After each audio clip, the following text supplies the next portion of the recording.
That brings us to Gamergate.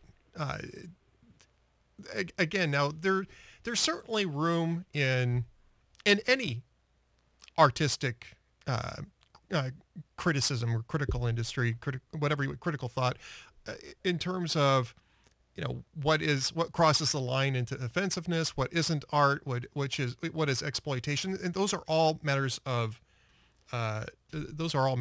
personal interpretation.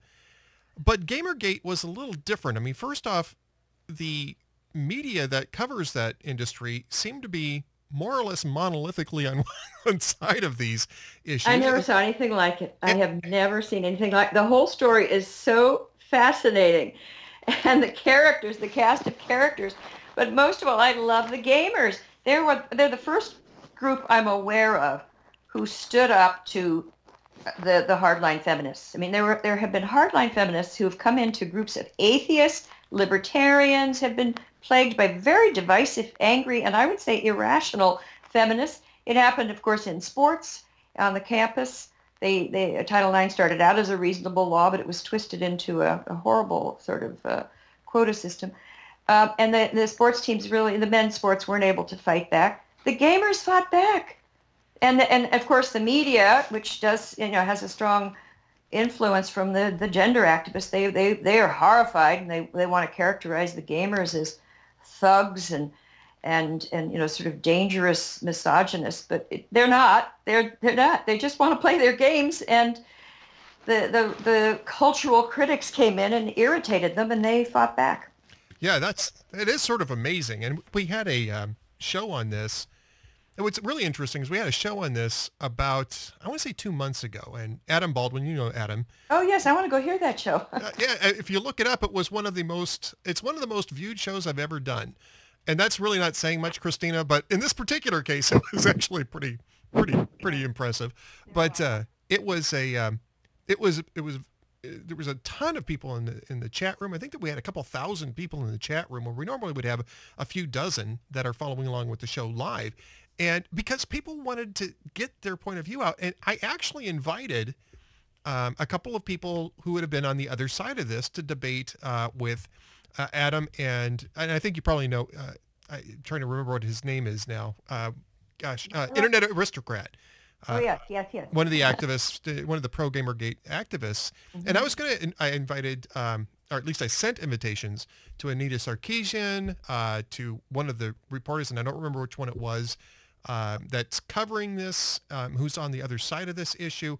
And I not only got declined, I just never heard back from these people. I mean, they just didn't want to talk. So I ended up having a show, and I invited a couple other people to come on. We had a nice roundtable about this because I wasn't really all that well-versed in Gamergate. And I'm not... Yeah. It's hard to understand. It's hard to explain. I tried to explain it to my mother. It was hopeless. I couldn't. But it's been fascinating, and it's also maddening, but inspiring, because the gamers, they're the wrong group to irritate. They're very tech savvy. They're also a group that has been mischaracterized. They're passionate about their hobby. There are millions of them, and they have been bullied about their hobby forever. I mean, mothers don't understand it, and teachers don't like it. And then you had various experts with relatively little evidence blaming their hobby for every school shooting and violence.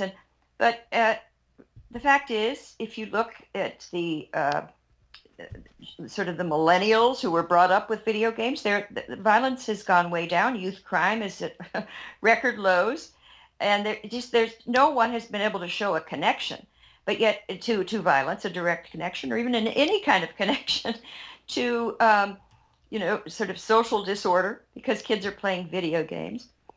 So they've had to put up with this. And then a few years ago, just as they were emerging, and finally their journalists had done a good job defending them from the claim that these were corrupting the young and so forth, causing crime.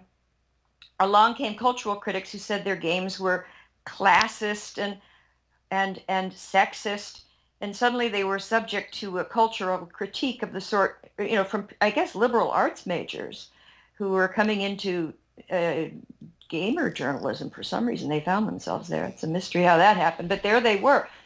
And and they were fed up, and they didn't take it sitting down. They were feisty. There's some lunatics, but it's a huge, vast group. Right.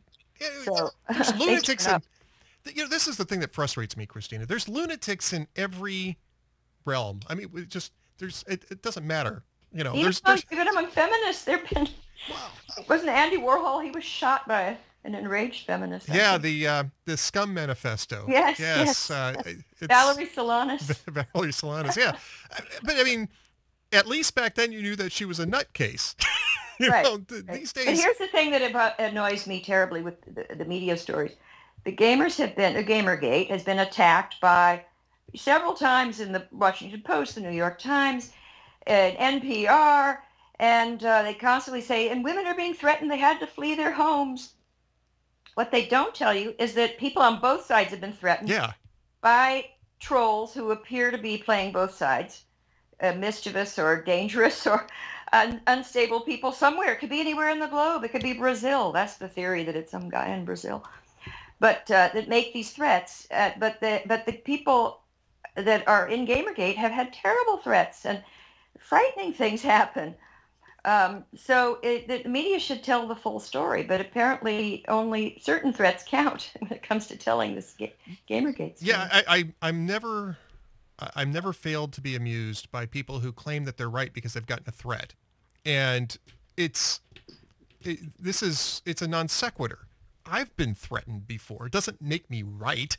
I It know. just means that somebody was a nut and threatened me in some manner. I mean, So I was threatened. I had a threatening series of tweets, and I sort of thought, oh, okay, and I sent it out, but nobody seemed to.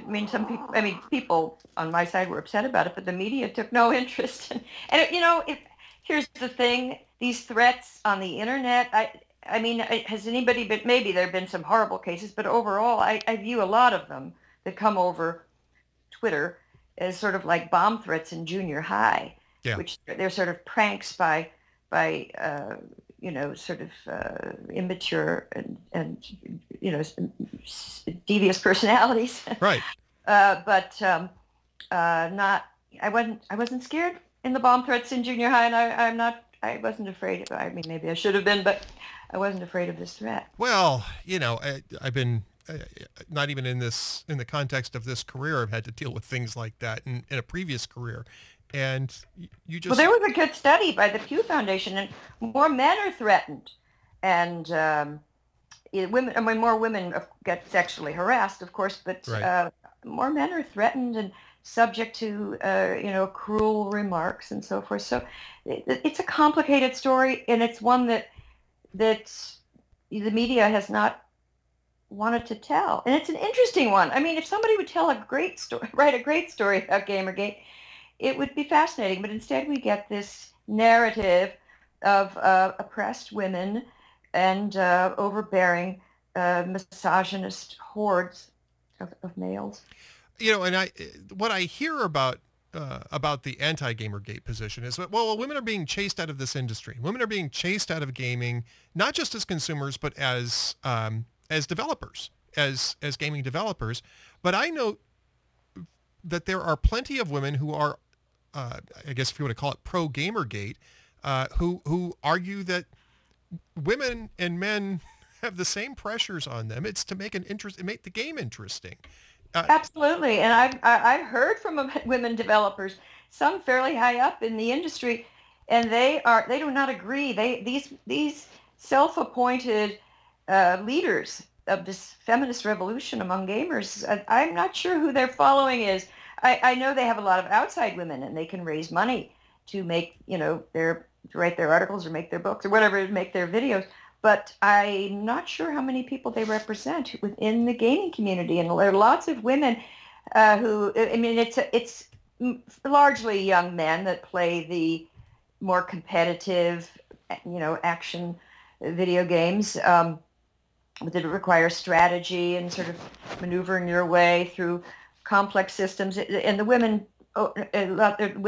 are playing video games, but they tend to go for more, I don't know, like the games that you can play on your iPhone and so forth. Well, But sure. women that the women that are playing the same games as the men, lots of them are in Gamergate. So it's not simply men against women. There are women in the industry, brilliant women who are thriving. But I think if you come into this industry, or you want to play video games online with will mostly be guys, you have to have a sense of humor, and you have to kind of go with it is a guy culture. There's a lot of teasing and there's profanity. It just is part of the lay of the land. So if you're going to get offended every time somebody says something that they would say to anybody, and it's just part of the culture, then maybe you have to create a culture of your own. This is not one for you. But as I said, there are a lot of women that are very happy there. They are getting along with the guys. They're not hypersensitive, constantly nurturing grievance. They're grievance collectors. But I think it's the grievance collectors that are making trouble for everybody. I think you're right. I want to circle back because you mentioned that the Gamergate folks have stood up for themselves, and the social justice warriors, which is what their opponents are called in the Gamergate community, have really not been able to have the same kind of impact that they've had in other areas. And you mentioned... They're so shocked by that. They can't believe it. Yeah, well, that doesn't mean that they're not going to stop trying, but... Oh, no, because they think, to them, it means just that, how formidable this patriarchal hegemon, patriarchal male hegemony truly is. Yeah, this is you can always tell somebody who went to a gender studies class, because that's exactly the kind of rhetoric that they ladle out. Oh, the rhetoric, and just the worldview is so tiresome. There's no humor. There's no light touch. There's no appreciation of just human beings and leaving one another alone. And so now there are people who say about video games that they're held back in another era. They're not moving along with the times. That is not true. It is a dynamic, complicated business. A lot of the money is still, the profits are still driven by what we call hardcore gamers, and mostly young men and a small core of very cool women. But that's the heart and soul of gamers, of the world of gaming. But there's a creative domain, and some of these cultural critics say, oh, we want narratives, we want stories, we want vignettes. And the gamers will say, fine, have your vignettes, but just leave us alone.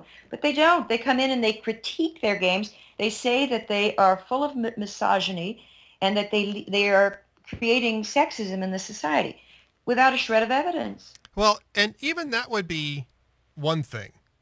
But the problem is that the media for that industry was really only paying attention to those critics. They weren't giving the gamers and the developers that work in this industry a fair shot at covering that. And so you had these gamer media outlets that were declaring gaming dead, that the whole community was rife with misogyny, and that it was miserable.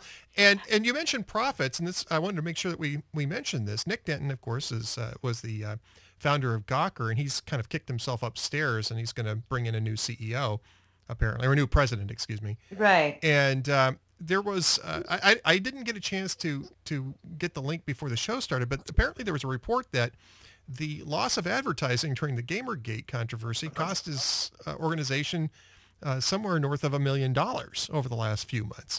Did you see that report? Absolutely, and you have to wonder. I think that the feminists, activists, the cultural critics, I think they expected it would be like what happened to them when they were at Grinnell or at Swarthmore or wherever they were, whatever their school, Kenyon College, when they made criticisms immediately, the deans rushed to their side and took up their cause.